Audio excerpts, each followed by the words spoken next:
Okay, this wound is 2.2 centimeters wide, 2.7 centimeters long, and zero point 0.3 centimeters deep, and it is a stage 2 partial thickness pressure ulcer on the plantar surface of the right calcaneus with over 99% granulation tissue and less than 1% slough. It has no exudate and no signs of infection. It presents as a wet and shiny, shallow ulcer with a dry and slightly red peri-wound, and there's no bruising. So this wound is a chronic wound that developed over 6 weeks, and the likely etiology of the wound is due to the low load but long-term pressure placed on the patient's heel during her prolonged bed rest. Because the wound is a little irregularly shaped, it is likely that there was some friction or shear forces in addition to the pressure itself. It's likely that the patient's fracture and the cast that she had to wear made it difficult to perform pressure release herself, and she may not have been properly educated, which those things will add to the cause of the ulcer. Similarly, a lack of movement decreases demand to the area and therefore circulation as well. The pressure and lack of movement causes the area to have diminished blood flow and therefore nutrients. This promotes breakdown and lack of healing. Her cast may have also caused an increase in moisture from sweat, which can macerate skin and increase breakdown. Additionally, this patient has some age-related skin changes because of her age. She has congestive heart failure, diabetes, and potentially inadequate nutrition. So all these factors will negatively affect skin healing and promote the development of wounds such as this pressure ulcer. Age-related changes include loss of subcutaneous fat, which acts as cushioning, loss of collagen synthesis and strength, epidermal and dermal atrophy, and diminished sensation. Congestive heart failure can lead to edema, which can increase tension on the skin, compress small vessels, create tissue hypoxia, and leak fibrinogen, which is a clotting factor. Diabetes, especially if not controlled, decreases healing ability, and it can increase the chance for an infection and also decreases sensation. Regarding diet, she may not be getting enough protein, calcium, vitamin C, or vitamin A. Protein is needed to carry metabolites and enzymes in the blood to help debride the wound, and vitamin A and C are needed for collagen synthesis to help the wound rebuild. All of these aspects mentioned, other than the age-related skin changes, are going to be barriers to healing that need to be addressed. So we need the patient to remove the chronic pressure with positional changes and potentially a Darko heel wedge, which will reduce the pressure on her heel when she does ambulate.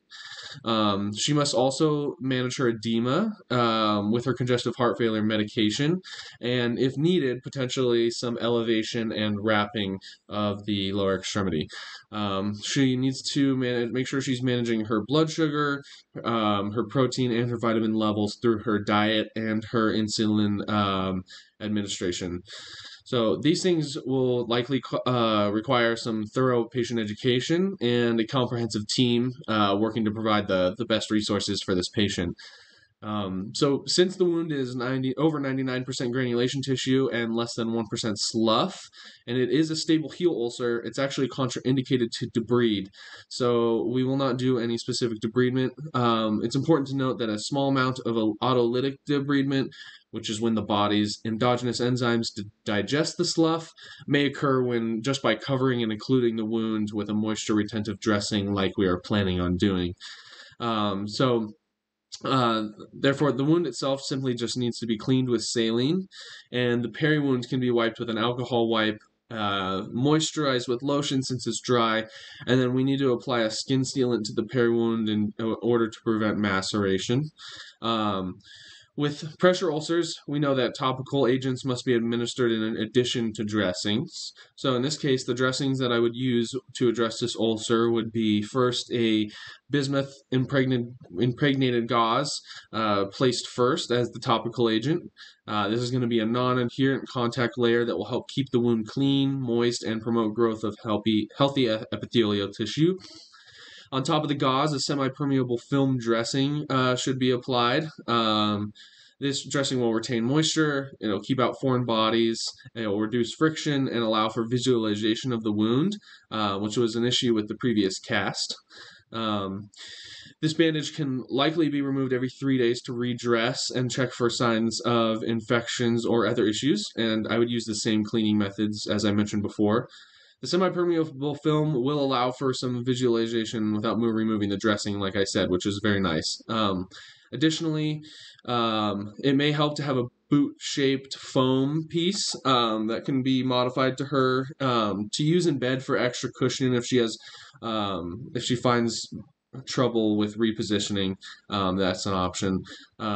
If it is determined that she should begin ambulation, like I said before, I would recommend the Darko heel wedge. It's $50, and it will reduce pressure on the heel when ambulating if needed. Most of all, the patient education is going to be important. So we want our patient to learn good skin hygiene, good skin checks, especially on the bottom of the foot, management of her diabetes and her heart failure, adequate nutrition, and positioning. So specifically with positioning, we want her to elevate her heels if she's supine to reduce their pressure, as well as we want her to utilize a 30-degree and an 150-degree side lying position. So between all of these and potentially the foam that I mentioned, we could get that pressure off her heel pretty significantly. So these interventions in education will address the extrinsic factor of pressure and the intrinsic barriers I mentioned. So the outcome measures I would use would be skin measurements and the moisture of the wound. These measurements are going to be helpful because we want the wound to start decreasing in dimension, and we want to make sure the wound is well moisturized to promote healing, especially since the peri-wound is currently dry. So patient response can be monitored by asking about adherence to the plan. We could also ask you about pain if any is occurring. I would want to use the outcome measures I just mentioned and some objective goals. So one objective goal for this patient would be the wound will not show any signs of drying out and will remain greater than 99% epithelial tissue with each dressing change after 1 week to demonstrate adequate dressing. My other objective goal that I would use for this patient would be the decrease in wound surface area, the wound will decrease in wound surface area by 5% within 2 weeks to demonstrate adequate healing.